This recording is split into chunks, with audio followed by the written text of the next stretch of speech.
অনেক গরম। সকাল সকাল চলে আসলাম ছাদে, আর একদম ঠিক সকাল বেলায়ও ছাদে অনেক রোদ।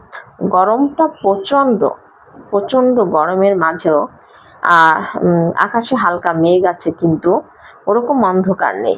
যাই হোক, ছাদে একটু সবজি তোলার জন্য চলে আসলাম। সন্ধ্যাবেলায় বাচ্চারা ফুচকা খাবে, তো আমার মেয়ে নিজে হাতে ফুচকা তৈরি করবে, আর তার জন্য লেবু কেটে নিচ্ছে। আর ফুচকার জন্য হচ্ছে টক বানানোর জন্য এখানে রেডি করে নিয়েছে তেঁতুলের পানি, আর এর মধ্যে হচ্ছে লেবু অ্যাড করা হবে। আর সব কিছু মিলিয়ে ফুচকা তৈরি রেডি। অন্যদিকে হচ্ছে আমি ফুচকাগুলো ভেজে নিচ্ছি, আর একটু বেশি করে ভেজে নিব। আর ফুচকা ভাজতে না খুব ভালোই লাগে, তেলের ভিতরে দেওয়ার সাথে সাথে কি একটা সুন্দর ফুলে ওঠে। তবে দেশি ফুচকাগুলো একটু ছোট ছোট টাইপের হয়, আর এটা হচ্ছে ইন্ডিয়ান ফুচকা, সেগুলো অনেক বড় হয় এবং তেলের ভিতরে দিলে অটোমেটিক একাই ফুলে ওঠে এবং একাই উল্টে যায়। যাই হোক, ফুচকা আমার ভাজা অর্ধেকটা প্রায় হয়ে গেছে। এদিকে গরমে ঘামেতে অবস্থা খুবই খারাপ, চুলার কাছে তো যাওয়াই যায় না। রান্নাঘরে হচ্ছে বেশি গরম লাগে, তীব্র গরম, যেটা সহ্য করার মতো গরম নয়। আর যখন পুরুষেরা যারা বাইরে কাজ করে তারা তো গরমে প্রচণ্ড কষ্ট পাচ্ছে, আর যারা গৃহিণী চুলার কাছে সারাদিন থাকতে হয় তাদেরও ঘাম ঝরছে। আর এত পরিমাণ গরম, সেটা আসলে সহ্য করার মতো নয়।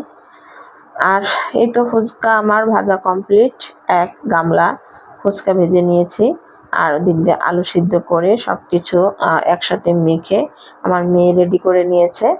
আর আমি এই দিক ফুচকাগুলো সব ভাজি করে আমি কিছুটা কাজ একটু আগিয়ে দিয়েছি। ঠিক এই মুহূর্তে চলে আসলো বাসায় মেহমান, বলতে কি আমার ফ্রেন্ড চলে আসছে।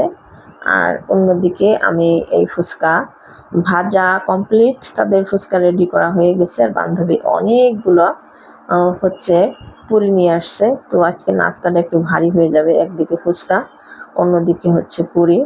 তো সবাই মিলে আমরা পুরি খেলাম, ফুচকা খেলাম, আর খেতে খেতে অন্যদিকে চাও বসিয়ে দিলাম, কারণ নাস্তার সঙ্গে তো একটু দুধ চা হলে মন্দ হয় না। আর যেহেতু মেহমান আসছে, তাদেরকে তো চা দিতেই হবে। তো চা বানাতে বানাতে হচ্ছে আমি অন্যদিকে সবাইকে খাবারগুলো সার্ভ করে দিচ্ছিলাম, আর চাও নিয়ে গেলাম সবাইকে খাওয়ানোর জন্য। আমার চা কমপ্লিট। আর চা বানাতে বানাতে আমি ভিডিওর মাঝ থেকে বিদায় নিয়ে নেব। আমার চ্যানেল অথবা পেজের পাশে যারা আছেন তাদেরকে অনেক ধন্যবাদ।